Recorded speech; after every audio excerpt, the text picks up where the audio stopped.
You are listening to the Disney Dream Girls, an unofficial Disney theme parks podcast, and this is show number 202 for Sunday the 25th of March 2018. Where dreams begin. Hello and welcome to the Disney Dream Girls. My name is Michelle Young, and together with my good friend Jane Phipps, we are your guides to the place where dreams begin. Unfortunately, there's no Jane in this show. However, I have got our good buddies from down under, Kat and Lewis, to join me. Hi guys. Hi Michelle, how are you going? G'day, Michelle. I'm good, thank you. Awesome to have my Disney buddies with me. It's very, very good to be with you as well. It's fantastic to be in old Blighty. Where it's cold. Yeah, we said last week on the show that we'd have no more snow, and then we had another snow day. Eek. Yeah, it's been very odd weather here as well. It's like very windy, and we got to like 30 degrees today, which is ridiculous that we're in autumn. 30 degrees. We're looking to hit that in centigrade, let alone Fahrenheit at the moment. I am sat here in a very confused state today, I must admit, because I've got a Walt Disney World t-shirt on and a Disneyland jumper. Shorts and t-shirts all around here. Well, I'm wearing Wookiee pyjama bottoms. So Diz After Dark talk about their alcohol beverages that they're going to have. We can talk about our pyjamas. Nice. We're the cozy podcast. That's right. Get Ugg boots and a cup of tea. Yeah. Well, 150 odd days and I get to meet you guys, so I'm really excited about that. How insane is that? It's so bizarre. I know. I keep preaching, don't talk to strangers you meet on the internet. Yeah, I know. That must be such a weird contradiction. It is, but it's like I know you guys because I've followed your holidays. I've heard you plan your trips through your podcast, and we've spoken so much now that I feel like I know you anyway. So it's weird. Yeah, it's kind of like Sam and Ashley vetted us anyway. We've met them, so like that kind of like the bridging the gap. Yeah, I know that you're human. Tick one box. And I know Stephen's human. Well, kind of human. Is a obsessive Disney fan. He makes me look like someone who just mildly likes Disney. Oh, really? This will be awesome. Yeah, I'm really looking forward to not seeing Stephen on the cruise because I imagine he'll be going round doing the Midship Detective Agency and examining every porthole. So, yeah. Anyway, we're digressing. We have a fabulous podcast coming up for everybody to listen to this week. But before we crack off our topic, let's go over to Ciaran to hear some Disney This Week in History.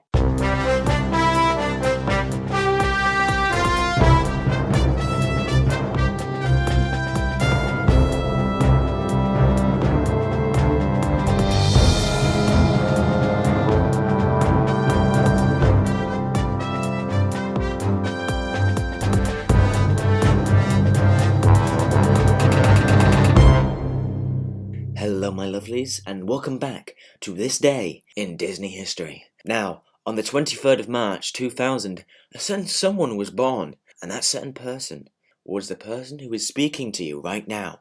Yes, on the 23rd of March, it was my 18th birthday. Yes, I'm 18 now. I'm officially an adult. Dear Lord. Now, on the 25th of March, 1948, Reginald Kenneth Dwight, a.k.a. Elton John, was born in Pinner, Middlesex. As well as being the Rocket Man, he is the genius lyricist behind The Lion King. On this day in 1986, Walt Disney World welcomed 500th millionth guest to visit any Disney theme park. On the 26th of March in 1985, Keira Knightley was born in Middlesex. Big place, obviously, for talent.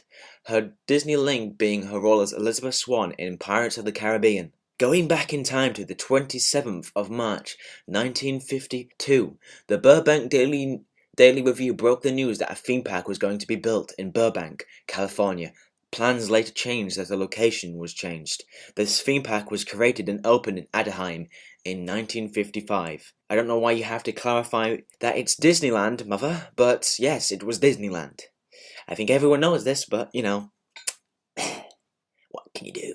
On the 28th of March 1998, legendary Imaginer Mark Davis adds his handprints to the print gallery outside the Why can't I say that word? It's a pretty simple word. Replica.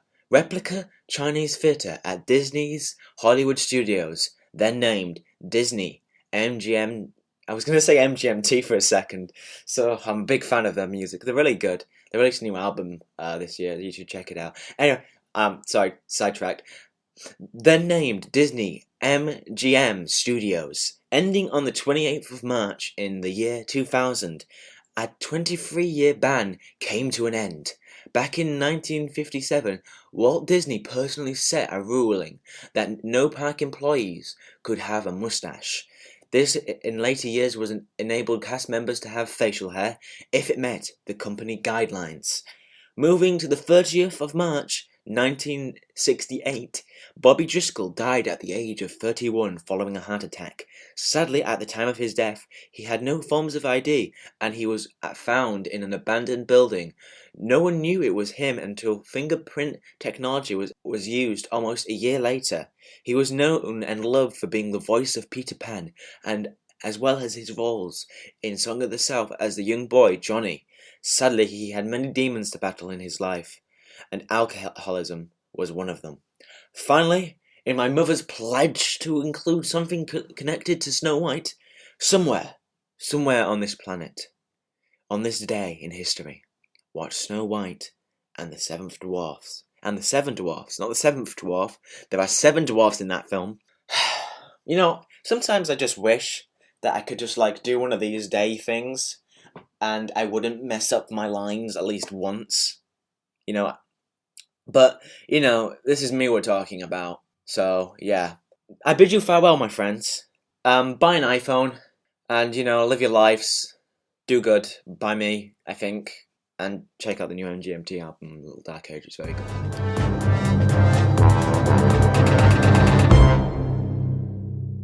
Okay, well, thank you for that, Ciaran. And I think we will have words about your cheeky comments, young man. Love his cheeky comments. Last time I'm giving him my leftover pancakes if he's going to be as rude as that.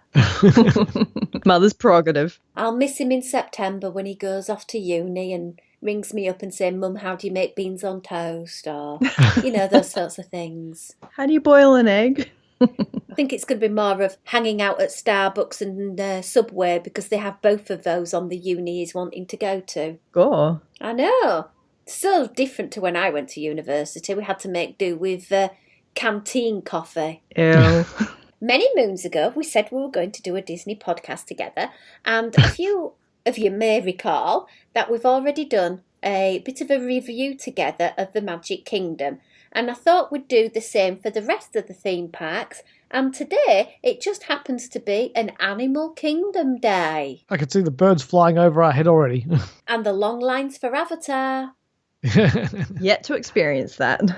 Oh, don't worry, we'll get on to that. But what do you guys know about this park? Because I know off air you were telling me in your whole park touring history, you've only been there one day? Yeah, that's right. And at the beginning of our first day, I couldn't work out why Lewis had us standing in front of this Hills Hoist clothesline, which you guys probably won't get that reference, but if there's any Australians listening, they will.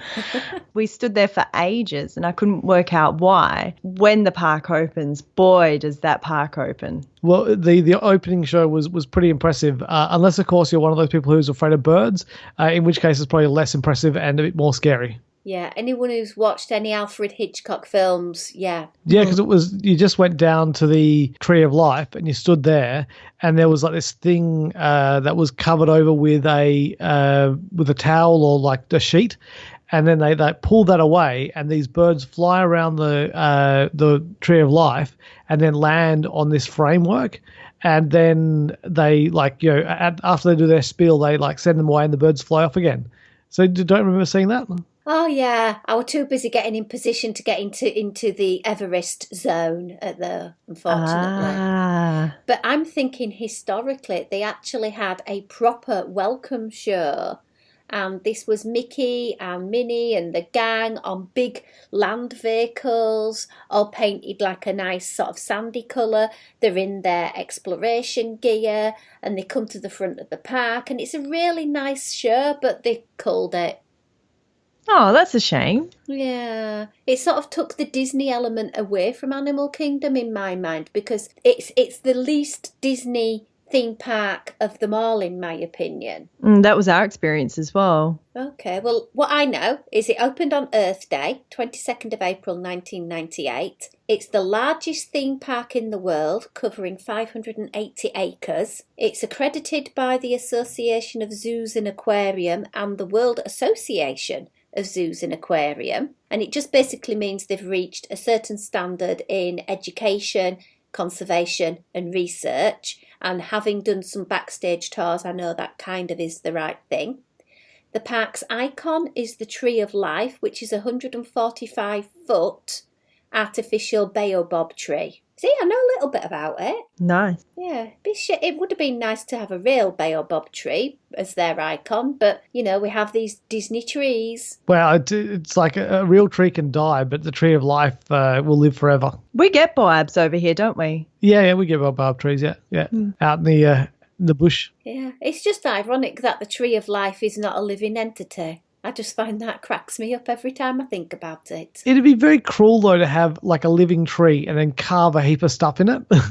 Like, at least with the Tree of Life, it's got all those cool carvings in it, but you know it's not something that's been, hacked to pieces when it's still alive. So I kind of like that. True, I see your point there. Roughly how many visitors it gets? Well, in 2015, 10.9 million visitors came to visit, making it the fourth most visited amusement park in the USA. And the other three are in the top three. So it's the seventh most visited in the world. Interesting. It's made up of 7 themed lands, and I had to count these because I wasn't sure it was 7, but I am sure it's 7 because there are 7. Extra magic hours typically tend to fall on a Monday or Saturday, and these tend to be in the morning. At the moment, it's staying open through Easter till about 10:30, but they've heard that the Aussies are coming, and in August it's dipping down till 8:30. I don't understand that because it's summer. Come on. I know, they promised us that with the expansion and the nighttime show that you'd be able to go to Animal Kingdom and enjoy it at night, and it's closing at 8:30. It's just bizarre. What time does the sun generally go down in August in Florida? It'll be pitch black by about 8 o'clock. That doesn't leave a lot of time to get like the Rivers of Light show done and like get over to Pandora and check out Pandora in the dark. Yeah, I'm not happy with it at all because I do recall not last year's trip, 2016 trip, being there with the guys from Diz Geeks and WD Happy Place, and we were there till 10 o'clock at night and it didn't shut till like 11. Well, that was my recollection that it would open quite a bit later in the summer months, so it's a bit disappointing. Mind you, the last time that you and I went to Animal Kingdom, it shut at 5 o'clock. So that is very true. So oh, wow. 8:30 is a bit of a stretch from there anyway. So let's just be happy at 8:30 and pray they change their mind to keep it open a bit later rather than shutting it a bit earlier. Yeah, maybe we'll start a petition. Yeah, that's a good idea. Keep Animal Kingdom open for the Aussies and Brits only. Yeah. Show your passport, get in late. You only come in if you can do an Australian or a British accent. That's what it should be. Oh, as long as I don't have to say "G'day, cobbers." Love it. Yeah, not a very good accent. Anyway, let's start with the Oasis, and this is the part where your journey begins and you are faced with multiple paths to take you to Discovery Island. There's not really much to say here, is there? I was going to say, I can't believe that that's considered a land. Yeah, I'm not. It's sort of like, well, this is where guest services are. This is where you can get a wheelchair or a stroller. If you've forgotten your sun cream, there's no attractions. But there is the safari bar, which is very important. True. One can get a beverage. Once we've got past the non-entity of the Oasis, you can go down your multiple paths to get to Discovery Island, which is otherwise known as the hub of the park. And it's a great place for refueling, lots of carts, there's your Starbucks, photo ops. You know, I can go meet the characters from Up. You can join the Wilderness Explorers Club. There's just one attraction here, which is Tough to Be a Bug, which is an opening day attraction. And there's lots of streetmosphere, but I'll come back to the streetmosphere and the food very soon. Let's talk Tough to Be a Bug. Did you guys manage to see this? Yeah, we did, because Tough to Be a Bug is actually under the Tree of Life, isn't it? Mm-hmm. And so, yeah, and I think it's one of those things where I'm always want to go and see Tough to Be a Bug, whether I'm in California Adventure or in Animal Kingdom, because it's a really immersive 4D experience going into that theater and, learning why we shouldn't be cruel to the bugs. And I quite like it. Absolutely. Edutainment. Yeah, that's true. And I like it, but I do find that the 3D aspect of it is a little bit poor depending on the glasses that you get and where you're seated in the theatre. So I find it a little bit difficult sometimes, and it plays up on my eyes because my eyes can be a little bit funny with 3D stuff. To admit, I'm in the same boat as you, Kat. I sometimes really struggle with 3D experiences. It's just not Tough to Be a Bug, it's any 3D. Yeah, as long as I'm sitting fairly centre to the screen, I find that it's quite good, but anywhere off to the sides, and I find that it's just too distorted for me. I like the all of the extra effects, like the getting sprayed with water and the getting the things going into your back and stuff like that. Like it really adds to the experience. But I suppose if you're a kid who's afraid of stuff, it could be a bit of a scary attraction for you. That's the best bit, though, Lewis, is watching and listening to the newbies who don't know what's coming, getting scared by the spiders and the bumps on your bottom. I love when they've got that bit at the end where they let the bugs leave first. I think that's quite a cute thing. But yeah, it's definitely one of those things where it's an attraction you should go and check it out, because particularly in Disneyland, because I don't know how much longer it's going to be there. Would you ever consider using a fast pass for this? No. I think generally speaking, you can get in there fairly quickly. Yeah, I totally agree. I think personally it's a waste of a fast pass, and it's just one, if you're walking past, because it's quite central for wherever you're going, you can just see what the queue's like and just hop on by, because there's a show every 9 minutes, so they pretty much fill it each time it goes round, so it's very rare that you have to wait more than 15 minutes. Yeah, no, it's a good one, just like when you're walking past the Tree of Life, go, we're just going to nip in there and do Tough to Be a Bug after you've done everything else. Or if it's really sunny and you want some aircon. Yeah, exactly. Lots of streetmosphere in Discovery Island. There's Discovery Island Carnival, where there's lots of entertainers in colourful costumes and music.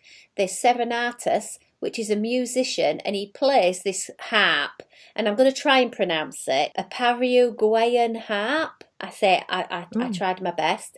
There's also the Viva Gaia Street Band, which is a band that's been drawn from many different cultures that are focused in the park, and I've never seen all of these. I've seen little elements as I'm sort of walking through, getting one place to another, so that's a big thing that I want to focus on this time, is sort of getting more of the streetmosphere type things. We didn't see any streetmosphere when we were there last time. But to be fair, we were there in February, and it was like low season and not very much on, so they probably didn't have as much streetmosphere and stuff like that going. And there were things happening, but we just didn't stop to look at them really. So that's probably a target for you guys as well when you make your way out to Animal Kingdom this time. Definitely. There's also something where you can see a touch of home. You can go down the Discovery Island trails, and there's lots of animals, including Kenny the kangaroo.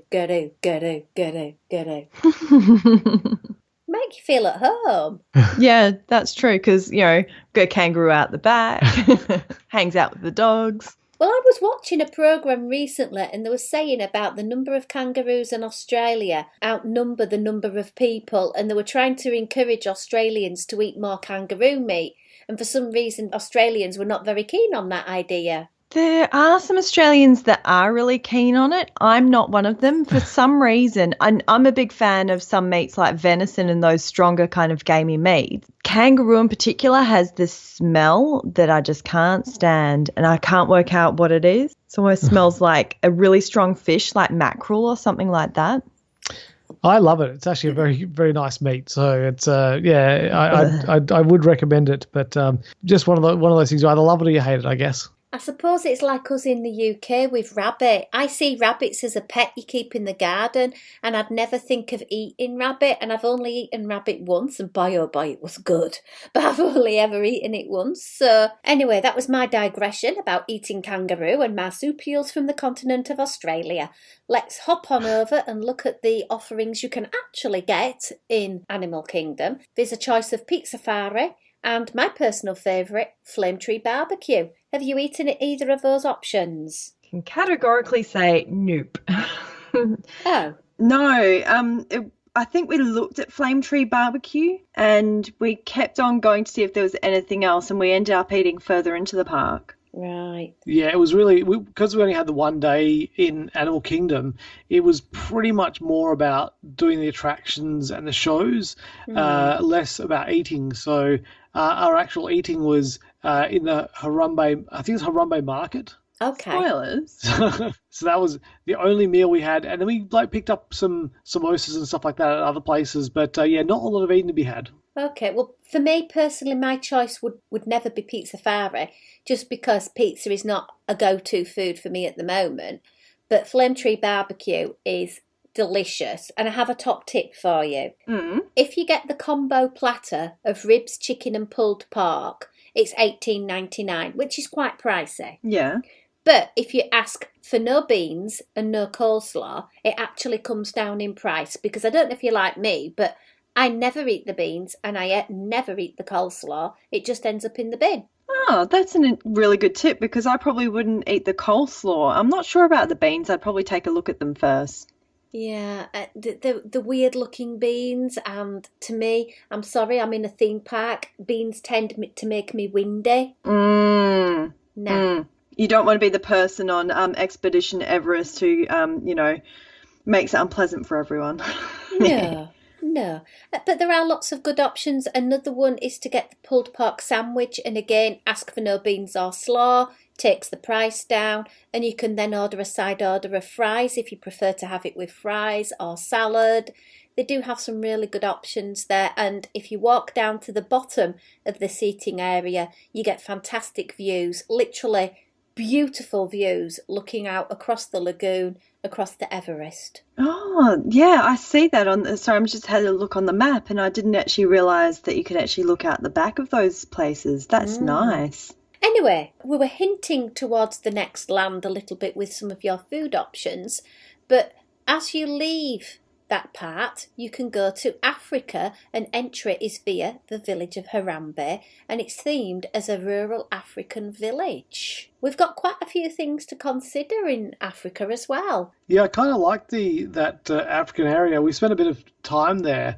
Obviously we ate at that quick service that was there, the Harambe markets, which was good, where they had these different stalls where you could buy the different food from different parts, different areas, and they also had that those specific drinks that are specific to Africa that you can only get there as well, like the Coke drinks that are African based.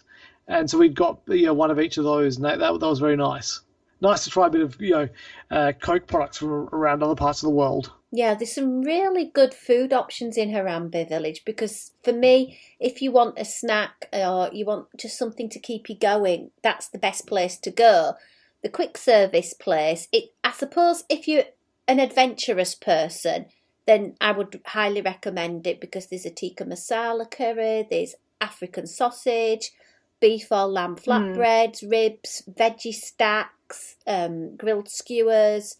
But my top tip, if you want something sweet, go for the warm Malva spice cake covered in an orange sauce. Oh. Really good, is it? Oh, really, really good. It's under $5, and it's just that sugary hit you need at Animal Kingdom to keep you going through that really, really hot, sticky days. Yeah, and the seating area in those markets is quite nice as well. You can get a little bit of shade. And you can mix it up a bit, because there's the Kusafari coffee shop and bakery, which, to be honest, when you think of it, I spent my first 2 trips looking for this place, and all it literally is like a window in a building. You don't actually physically go in there. You just sort of shout through the window, "Can I have a coffee and an elephant ear pastry, please?" Nice. I like the idea of shouting through a window. And I see that there's a bit of a tribute to Black Panther because there's Zuri's Sweet Shop. There is indeed, and you can get lots of treats from there. Keep those sugar levels up and high for the day. Have you ever eaten at the Tusker House restaurant, Michelle? I haven't eaten there, no, but I know lots of people who have, and to be honest, the prices for a character-based meal are really good. It's $20 for breakfast, $38 for lunch, $42 for dinner. That's pretty good pricing. And they've also got the Rivers of Light dining package as well. So if you wanted to go and get a dining package to get allocated seating for the Rivers of Light, certainly a good bargain. Like we were tossing up between that and Tiffin's as to which one to do, but I think we ended up going with Tiffin's on that one. Yeah, I think you did. Not that I know your plans better than you, but I do study my Disney experience and what my friends are doing. I personally wouldn't choose to eat at Tusker House for breakfast purely because I like to get into the park and get round the park rather than sitting and having a big breakfast for an hour and a half. Because if you're at a buffet, you want to get your money's worth and you want to be there for a good pitch of time to fill that tumster up. Absolutely. And I agree. I think it's one of those parks that you want to hit the ground running in. And so breakfast on the fly, stopping in at Starbucks or something like that and grabbing something quick and easy that you can eat as you're walking, that's my kind of breakfast. Yeah. Another place you might want to call off at in this part of the park is Mahindi, and they sell a lot of popcorn and sort of flavoured nuts, but they also sell the jungle juice slushie. And having had the jungle juice the other year, I've fallen in love with it. It's a really nice, refreshing mixed fruit drink. Nice. And so, like citrusy or? It's more sort of mango-y, passion-y. Oh, sounds good. Really nice. Really enjoy that. If you also want to go for an alcoholic beverage, there's the Dawa Bar. Yeah. Now, was it the Dawa Bar that was shut when we tried to go and get a adult whip? I think so, yes. Because they do sell the Dole Whip with the rum in it there. Is that right? You can also get that at Tamu Tamu as well. Oh, it must be Tamu Tamu that you get that then. Ah. Yeah. Definitely go for an adult whip while we're there next time. Just one? Wow. You got to limit yourself a little bit, surely. And that's really close to the Festival of the Lion King, which is such an awesome show. It is indeed. Let's talk about some of the amazing entertainment you can have there. Festival of the Lion King. I saw it originally in Camp Minimicky, but in 2014 it moved over to the new location. And whilst it's not a retelling of the story, it's a great review. Now, quick quiz question for you guys. No Googling. Name the 4 presenters of the show. The presenters? Yes. Not the animals they wheel in? Not the animals, but the African singers. I'm going to say no. Well, they have Swahili names, and there's Kiume, meaning masculine and strong. There's Nakawa, meaning good-looking. Kabibi, which is princess, and Zawadi, meaning the gift. I should have remembered princess. Damn. It's fine, I'll let you off. We're getting a fail so far, Lewis. What's your favourite part of the show? I think the monkeys. The monkeys were really, really cool. But I must admit that because we've seen the Festival of Lion King in Animal Kingdom and also in Hong Kong Disneyland, and the Hong Kong Disneyland is actually a retelling of the story of the Lion King, and I think I prefer that version of it to the Festival of the Lion King. But I still like the Festival of the Lion King. It's still a good show.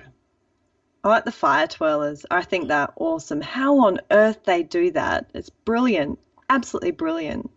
But every time they break out with Hakuna Matata, just gives me goosebumps. Yeah. I must admit, though, I don't know what... I feel sorry for the guy who's doing the fire eating because the chemicals that they have to ingest to be able to do that are carcinogenic. They are, and they destroy your teeth. Yeah, so what insurance is this guy getting from Disney, or is he paid like $1 billion a show? That's interesting, actually. I never thought of that. No, I feel bad. Yeah.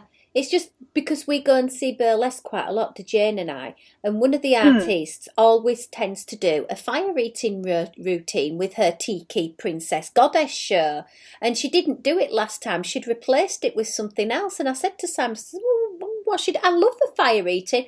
Oh yeah, just too many risks for her health. And he told me the big backstory. Oh, I never knew that. I knew that it wasn't good for the old teeth. Yeah, because I've got a friend, Ross Vegas, who does like fire eating as part of his circus act, and he lost some teeth to it, I think. Oh no. Let's go on to happier things. Let's talk about the Kilimanjaro Safari. Yes, please. Before you do the Kilimanjaro Safari, there is another attraction that's on the way there, and it's the Wildlife Express train, which is the very first Disney train that Kat and I ever did. Yeah, because for some reason we just forgot to do the trains in the Magic Kingdom parks, but this train we did. And this is the train that takes you up to Rafiki's Planet Watch. Yes, it is. Yeah. Awesome. We'll come back to Rafiki's Planet Watch because that's a different land. Yes, very true, very true. Kilimanjaro Safari, 22 minutes. Do you have an idea what the vehicles are propelled by? Animal poo. No. Petrol. No. Solar energy. You'll never guess because it really was one of those facts. I thought, ooh, liquid propane. Steam.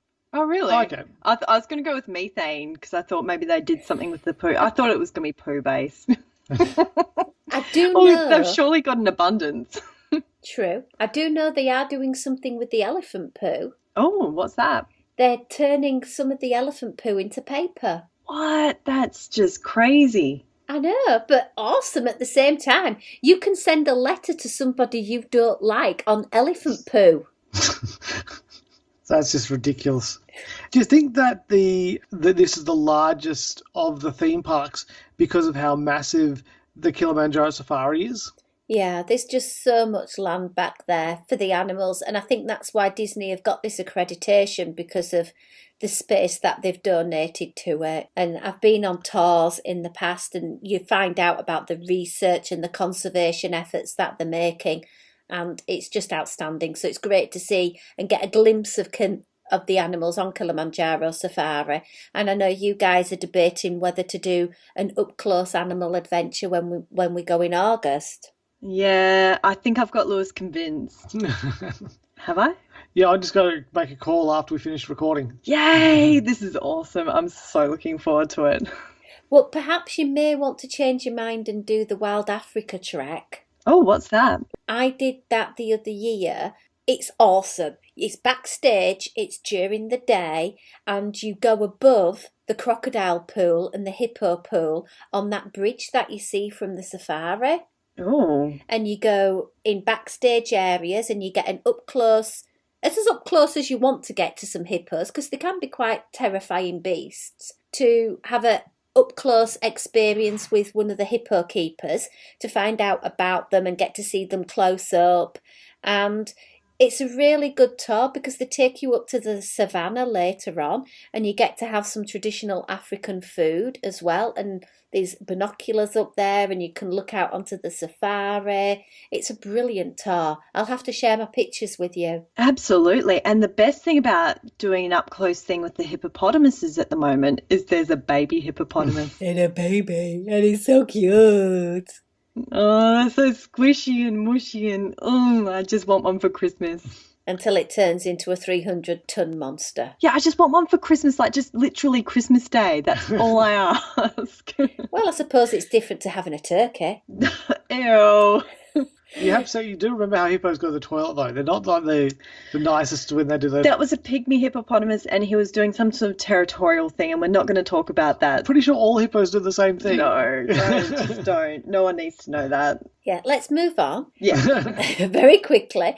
So there is one of the forest exploration trails here, and it was originally called the Gorilla Falls Exploration Trail. And it got changed to the Pangani Forest Exploration between 1998 and 2016. And then it went back to its original name. I kind of did it on my first trip, But then in subsequent years, I couldn't find it again. And it was because they changed the name back to Gorilla Falls.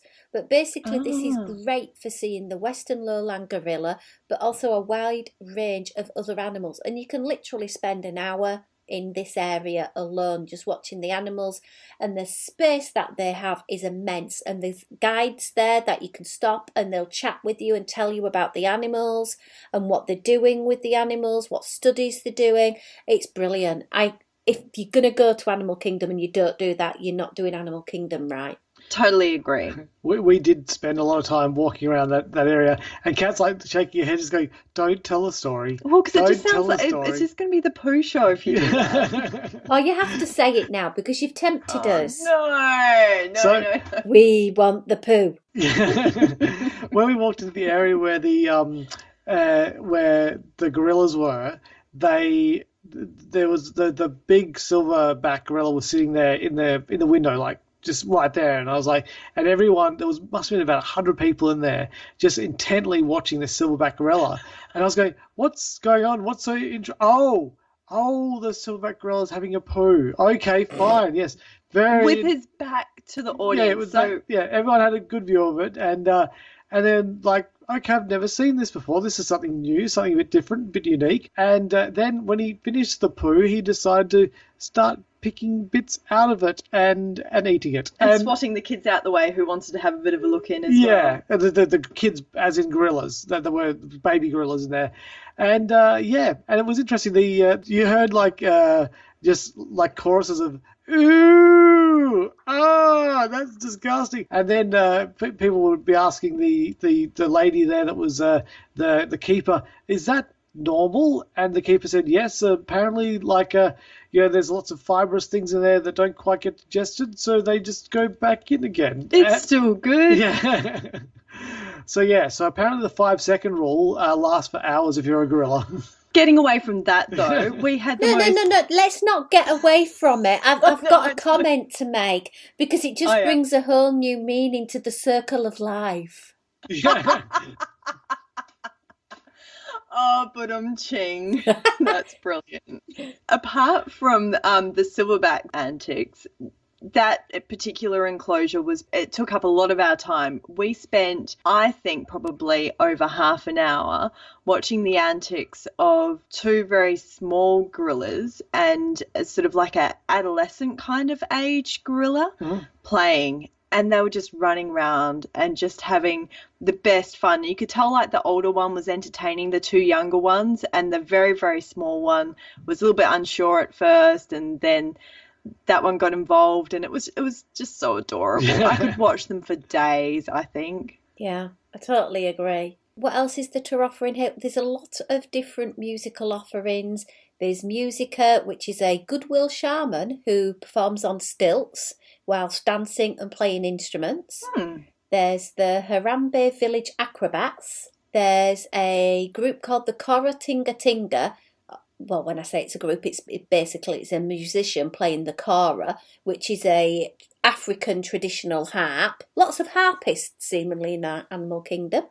And then there's the Caribou Sisters, a trio that entertain with songs and music. And finally, my favourite is Burudika.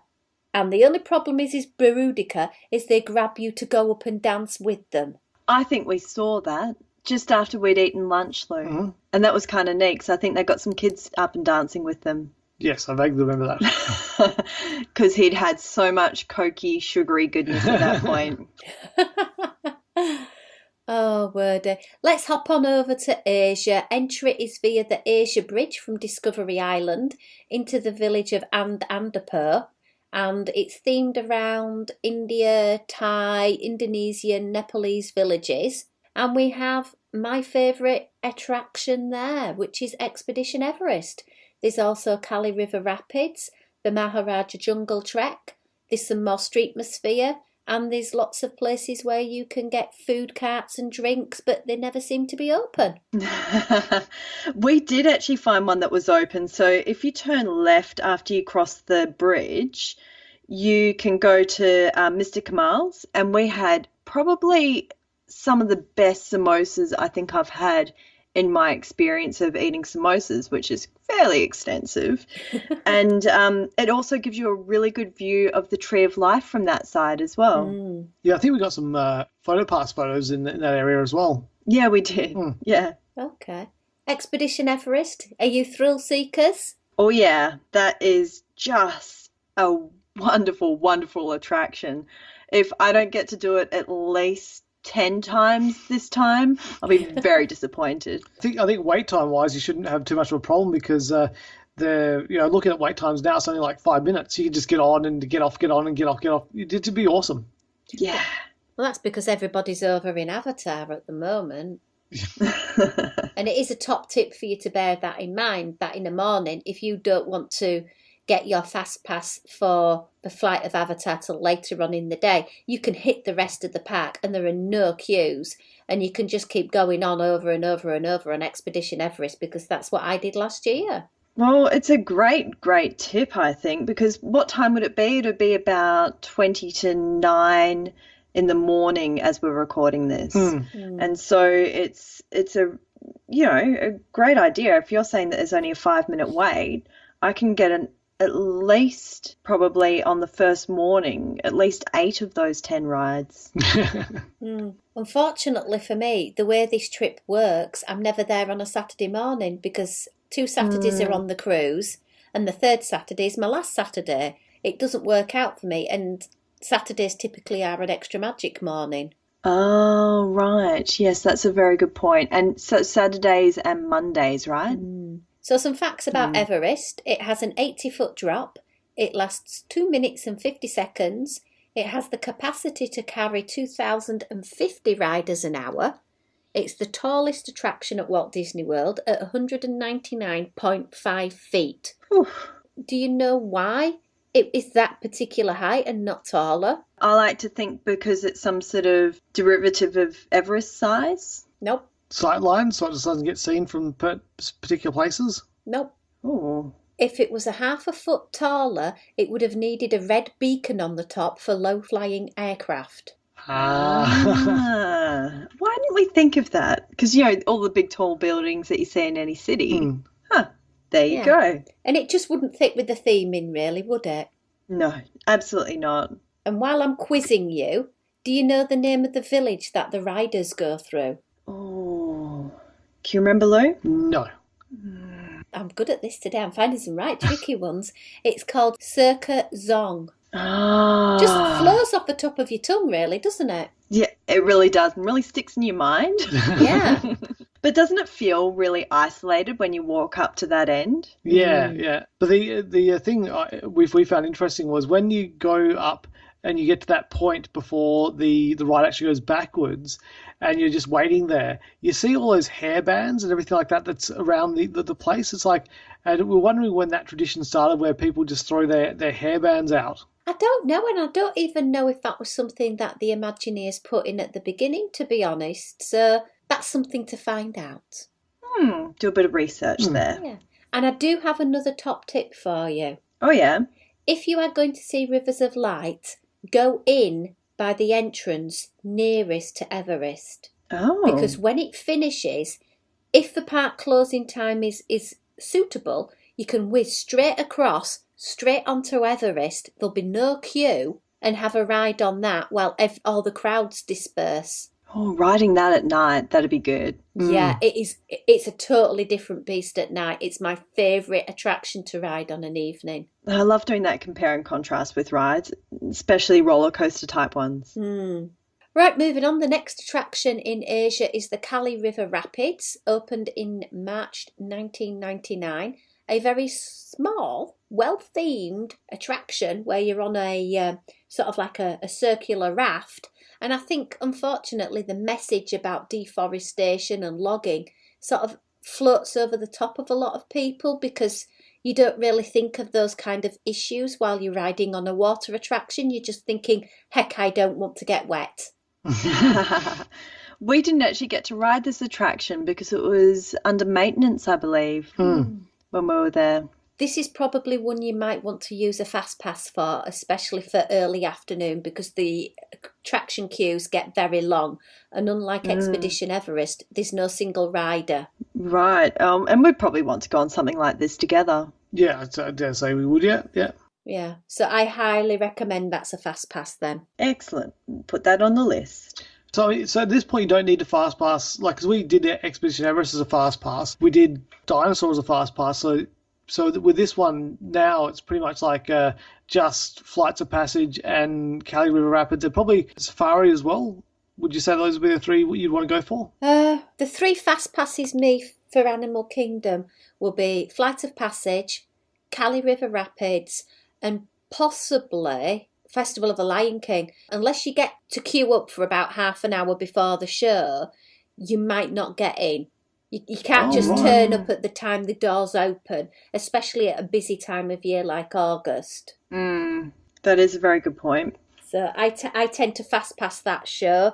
I don't think you need to if you time yourself right with everything else, because what I would probably do is when I go into Animal Kingdom, I will do Everest, I will do the Safari, and back to Everest, then Dinosaur. I'll do all of those attractions, leaving Kali River Rapids as late as I can, possibly using a fast pass, and then go over to Pandora for about 11:30.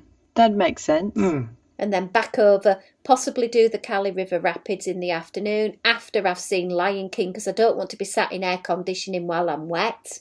Good point. There's the Maharaja Jungle Trek, where you can see lots of the Asian animals, tigers, Komodo dragons, flying foxes, Asian birds, lots of streetmosphere going on. And you've just previously mentioned it, Lewis, Flights of Wonder has flown away. Yes, it's been replaced with a very similar show, but it's got the characters from Up in the show. I think this will be a great little refresh, because it was feeling a little bit contrived and a little bit out of date. Well, we never got to see it, so we'll take your word for that. Yeah. Did we actually go on the Maharaja Jungle Trek? Because I don't remember seeing tigers. Pretty sure we did. Okay. That's something to put on your to-do list. Think so. And if you want to have a quick service or counter service here, you've got the 2 options of Yak and Yeti. It's not a fan place for me to go. It's not really my kind of food. But can I make a suggestion for you guys to pop by the Royal Andapur Tea Company? It does make me giggle, though, because you can buy hot beverages such as tea, but then milk is extra. That's cute. But there's a top tip from Jane, and that is the Tea Breeze, which is a frozen lemon iced tea topped up with Grey Goose vodka. Oh, hello. Yeah, I thought you might like that one. Or, if you like your Baileys style drinks, they will dollop it into a coffee. Any type of coffee you like, latte, cappuccino, espresso, have a little bit of Baileys. Nice, that's very good of them. And it looks like it might have a bit of a view of the river from there. Perfect. Mm-hmm. On to one of my least favourite lands, because I don't tend to spend much time here, and this is Dinoland USA. Yeah. Yeah. You either love it or you hate it. I suppose this is the Marmite of the theme park world. Maybe. That might be this case. Now, no matter how many times I read the backstory, it just screams to me, does not fit in. Mm-hmm. But I will love it for the fact that I can go on Dinosaur. And whilst we're mentioning Dinosaur, 3 questions. Oh, sorry, should I say 2 answers from you. Oh, yeah. What period are you in? And what 2 dinosaurs predominantly feature in this attraction? I'm going to guess Cretaceous period. That would have been my guess. Awesome. And there's definitely a T-Rex in there. Wasn't it Allosaurus? Oh, I can't remember. Probably T-Rex. There's an Iguanodon and a Carnotaurus. Oh, really? Yeah. There are others, but those are the 2 that are in there, the most prominent. I love this, and my good friend Stephen is obsessed with this attraction, because when we was last there in 2016, it was on refurb, and I literally had lots of pictures of him stood outside the attraction virtually crying because he wanted to let in. He was like, let me in. It's like some people are doing now with Star Wars Land. He was literally sat there waiting to be let in. That's really sad. And like, there's nothing worse than your favourite attraction being shut. It is. It's not good. It's a nice attraction though. I really liked Dinosaur. I think it was a fun ride, and I like the story of it, like going back in time, and the scientists trying to get you to bring a dinosaur back and all that kind of stuff. It's kind of a cute story. Yeah, it works. The only downside I found with this ride was it was too darn dark. Like, you just couldn't, it was so dark I couldn't see anything. I think that there might have been some lighting that was down maybe when we were in there, because there seemed like that there were some things that should have been lit that weren't. I could be wrong. Possibly. Because I don't understand why, like, when we were going through it, it was like going through there completely at night. I don't know, maybe that the effects of the meteors and stuff like that seemed better with the darkness, possibly. But yeah, it did seem a lot darker than I was expecting. Moving on from there, there's Primeval World, which is a wild mouse coaster opening in 2002.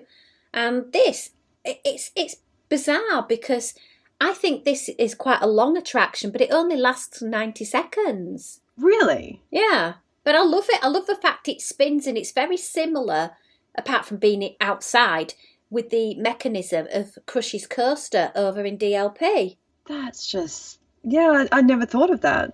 It looks like it's a longer ride because you got the two coasters side by side, the two tracks side by side. That makes it look like it's a really long ride, but it's actually a very short ride because it's only half of the size of it. So, yeah, I reckon they should have actually made one long coaster as opposed to the two short ones. Yeah, possibly so. But it is fun. There's also Triceratops Spin, which is a spinner, basically. And I suppose if you're going with kids, they want to go to the boneyard. Yep, I'd imagine they would. My biggest gripe about Dinoland USA is there's no streetmosphere, and the carts that are there and the eating options don't open till 11 o'clock. So if you're hungry, it's a pretty useless place to go to. And Restaurantosaurus, I suppose for many people, will be the saving grace of Animal Kingdom, because if you're a picky eater, you know you can find burgers and nuggets. Ah, that's what they serve there, right. I don't know why I've always got this place confused with Universal for some reason. Maybe it's the whole Jurassic Park thing, because I remember being in Universal and going to that burger place themed like it is over on the film. And I always thought that was in Animal Kingdom for some reason, and it's not, it's in Universal. And Restaurantosaurus is basically just a little shack, really. Yeah, I think we pretty much walked past it. Wasn't open at the time we were there, no. Yeah. It's not bad. You can get your chicken nuggets, and they have a sort of fixing bar where you can get bits of salad and things. So if you're not adventurous with your food, you know you're going to get something reasonable. And right next door, there's a place that sells the fresh-baked cookie ice cream sandwiches, and that's my favourite snack to get. Yum. Sounds nice on a hot day. If it's open, because it doesn't open till 11. Wow, yeah. So I suppose now we'll move on to the biggie, the latest, the newest, the brand spanking blue new, Pandora, the World of Avatar. Yeah, tell us all about it, Michelle. You're excited for this place, I can tell. I know. The best way to do Pandora is with a fast pass in your paw, because if you want to queue up, you can kiss goodbye to 2 hours of your day. Can you fast pass both the Navi River Journey and Flight of Passage? No. Oh. Yeah, this is the awkward bit. You can do one or the other. Don't get me wrong.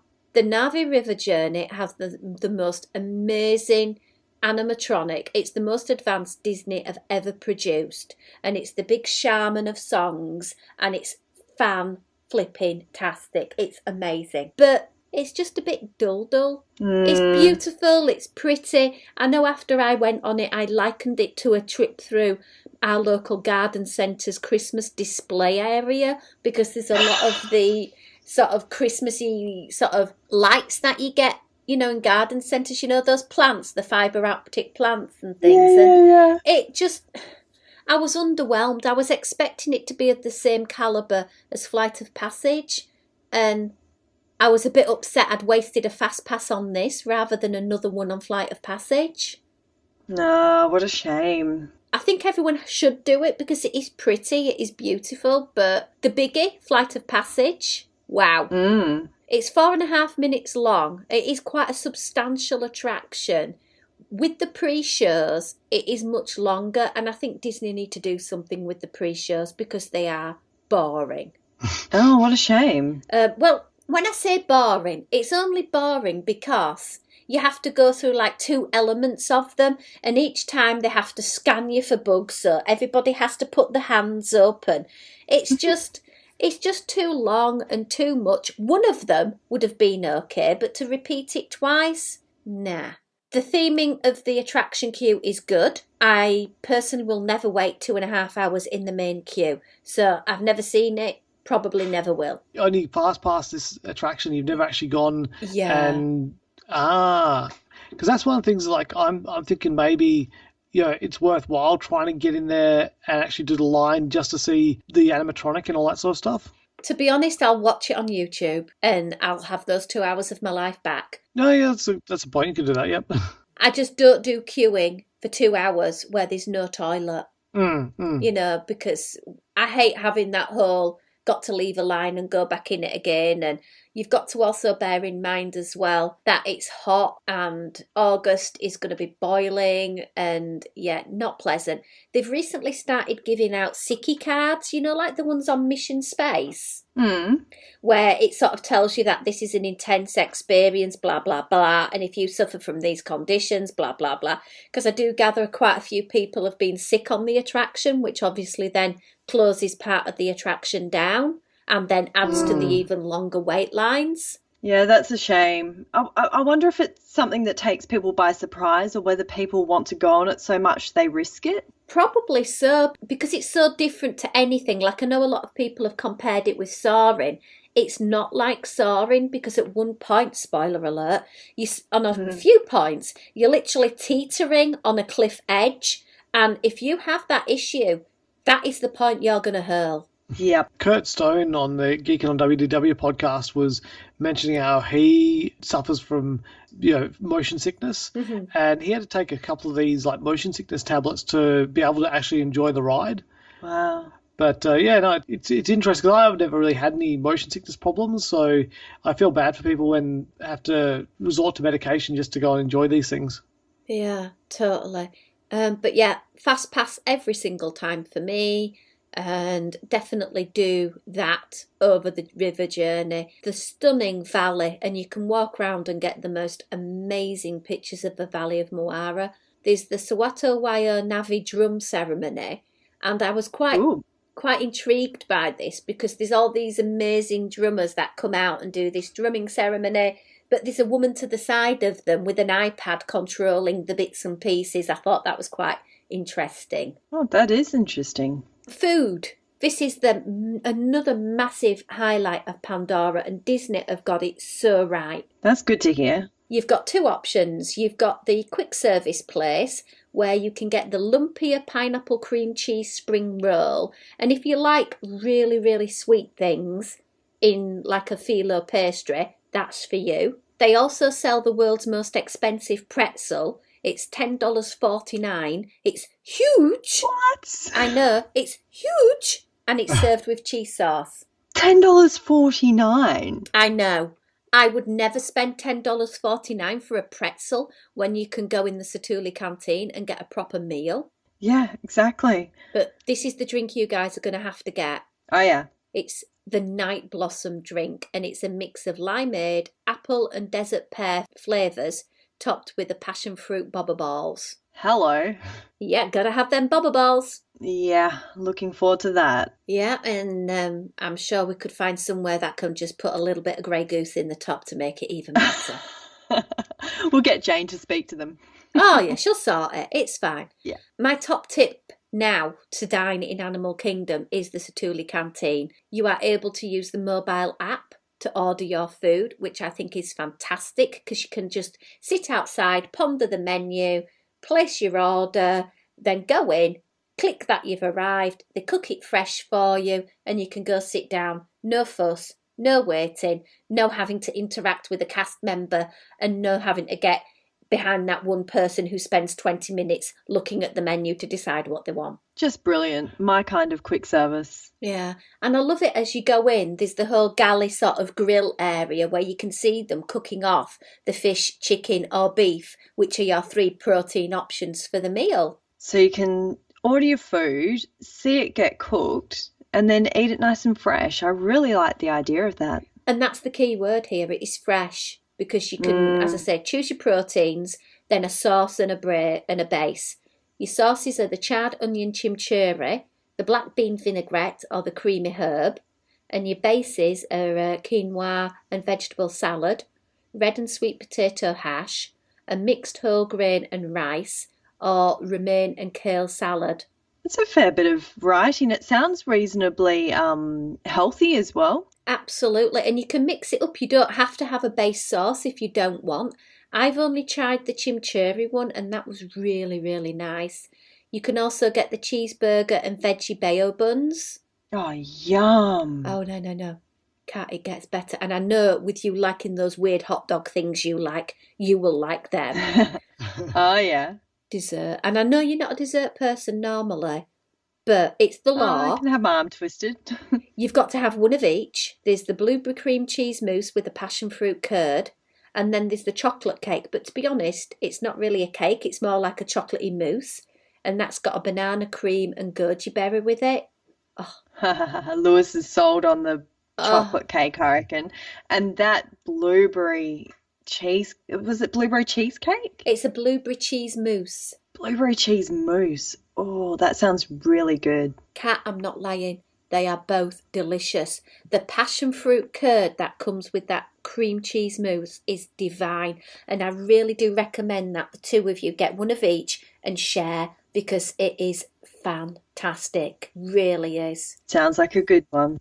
Yeah, I've got it planned to eat there at least twice during my trip, because the food is fresh, it's tasty, the environment is brilliant, it's fab. That sounds brilliant. I'm looking forward to eating in the world of Pandora. I think it's going to be awesome. Can I ask you guys as well? You've got an annual pass, or you'll be getting the annual pass to cover Walt Disney World. Yep. Does that also include your photo pass pictures? Yes, it does. Yep. So what you'll want to do around Pandora is visit the many different photo pass photographers to get lots of different pictures. Oh, yeah. Yeah, we will. Lewis loves the photo pass opportunities. And at the time, I'm generally like, do we have to? And then afterwards, I'm like, oh, that's just brilliant. Yeah. It's I've got to twist her arm, but it's worth it in the end. We've not mentioned one place in great detail, and that's Rafiki's Planet Watch, which you alluded to earlier about the train journey. And basically, you can go and have lots of up-close and personal animal encounters. That's true. Now, what did we see out there? There were some goats, weren't there? Yeah, little animals they had there, and they've got the vet stuff there as well, I think. But it didn't seem, I don't know, maybe because we were there off season, but it didn't seem very active when we were there. So we didn't really spend that much time in that area. See, I went in August, the first time I went to Rafiki's, and it was just crammed. But mentioning the goats, they also have some sheep up there, and they had shaved the sheep but left a hidden Mickey. And I thought that was so cute. That's adorable. They shaved the sheep. They shore them. They sheared them, mate. They were sheared. You see, my only experience of sheep shearing is basically from the Thornbirds. Oh, no way. That's hilarious. Because when I was up until the age of 5, I grew up on a farm. And so we used to just hang out in the shearing shed during that season and literally just hung out in the bales of hay before they got all closed up. So bales of hay, bales of wool. Can't even speak properly about what I'm sitting in, because hay does not come from sheep, kids. No. Doesn't it? Unfortunately not. I know. I was surprised too. Well, there isn't much of an eatery option up there, but there's a little place where you can grab drinks and snacks, such as a Rice Krispie treat or a bottle of water. Don't go and be hungry, basically, in that part. And that's basically your animal kingdom with a big bow on it. So, guys, what are you planning on doing when you go there? Did we mention the Finding Nemo musical? No. We missed out Finding Nemo. How dare I? Oh my word, that's over in Dinoland, USA. How could I miss it? That's a great musical. I love that show. It's amazing the way they use puppets and stuff like that to tell the story of Nemo. It's brilliant. I think it might be my favourite show of all time that I've seen so far. Really? Yeah. Even better than Mickey's Wondrous Book? Yeah. Oh, okay. Fair enough. Lewis is like, really? I might have to divorce you. No, I just think that it was so clever, and I don't know whether it was the timing of when we saw it in terms of the time of the day, but it was just so immersive as well. And I think it was because they had so much stuff coming down the aisles all the time. I didn't want it to be over when it was over. Yeah, no, it's a great show. It is beautiful. Very colourful, stunning. Love it. Let's talk park strategies for Animal Kingdom. Well, I think we're going to be rope drop kids because that's how we roll. Of course. Got to be. So into the park, because we're actually going to be staying fairly close by. Mm-hmm. So into the park first thing, Starbucks breakfast. And as we grab our coffees, we continue on. And I like your idea of taking advantage of people already going and queuing up for the Avatar rides. Mm-hmm. And I think we'll head straight through to Asia. Lewis is looking, he's thinking. What are you thinking, Lewis? No. I think that's fine. I'm still thinking that I'd want to do the line at Avatar at least once just to see that animatronic in the tank, because I think that's gonna be amazing. So I didn't know there was an animatronic in the tank. Yeah, and if you do the fast pass line, you basically just go onto the ride and you miss out that animatronic altogether. Whereas if you go through the line, the animatronic's the last thing you see before you go into the loading area. So Michelle, we'll be rope dropping Animal Kingdom, and we'll be queuing to see the thing in the tank. Okay, tell you what, guys, take a video, send it to me. I'll save the 2 hours. We'll do that for you. We'll take one for the team, as it were. You got to remember though, it's just under 6 months away now. When we get there, Toy Story Land will have opened at that time as well. So maybe Avatar won't be a 2 hour wait by this stage. You reckon the shine would have worn off a little bit? Maybe the polish is gone. Like, I mean, a lot of the people that are going to be there in August, maybe they were there last August and they rode it a lot. So, maybe it will be time for it to slow down. I don't see that happening. Nor do I. I think it's going to be just as bad. But we'll see. You never know. Let's just keep an eye on what happens between now and August, because you've got to bear in mind Pixar's opening up and people might be flocking over to Hollywood studios. Exactly. And that's going to be happening at the end of June? Yeah. Yeah, June, July, yeah. We shall see on that one. Plans to go and see Rivers of Light? Yes, we've actually already booked a dinner package at Tiffin's. So we're going to do that and go and check out Rivers of Light. And you're more than welcome to join us for that, because we've allowed for that on our booking. Well, you see, I don't think we're going to make it on the day you've done that, because I think we're doing something else. I'll have to get my schedule up. Ah, what a shame. But yeah, I think we're over in the Magic Kingdom that day. Ah, well, that'll stop that. Yeah, and I have promised Stephen that we will do Rivers of Light because he's not seen it.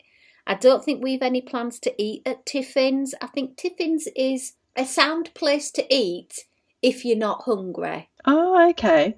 So it's fairly small portions. Yeah, it's beautiful food, top quality food, but there isn't a great deal of it. And for me, I could probably eat an adult portion there, and that would be fine. Whereas everywhere else, I'm on child portions, so you can kind of tell it's teeny. But it is right. Beautiful. It's presented lovely. The restaurant is nice. I would probably spend my time more in the Nomad Lounge and order something from the menu there and have a libation in the beautiful big lounge. Yeah, the only reason we're really doing it is just to get the dinner package, because the other option was the Fast pass. no. Well, I suppose you could try to fast pass it, but the other option was one of the other restaurants, which was the one I mentioned before. I can't remember what its name is, but that one's I think it's a buffet, and I got an aversion to buffets. And there is a downside of using your fast pass on the Rivers of Light, because you can get your 3 for the day. Well, if you're not using it till the end of the day, you then can't add any furthers on. But if you use your 3 sort of lunchtime, you can then start adding on extra attraction ones, and you still might get a Rivers of Light fast pass. Spot on. So yeah, we've got to sort of weigh all that up, and I think that we're going to be eating during the day, so why not combine the two? Well, we shall see on that one. Lots of things to talk about with Animal Kingdom there. If you have any comments or anything you would like to add to the discussion, please feel free to get in touch with us in the usual way. We'll have our show notes available on our website, disneydreamgirls.com. You can email us, info@disneydreamgirls.com. You can tweet us @DisDreamGirls. And of course, you can find our wonderful friends Kat and Lewis from Dis Down Under in these places, guys. Off you go. You can find out more about us at disdownunder.com, which has the link to our social medias like Facebook and Instagram and all those kind of things. So go there and give us a like on our Facebook page. And if you feel like it, give us a review as well. Reviews are always good, like those. That is very awesome. Thank you so much.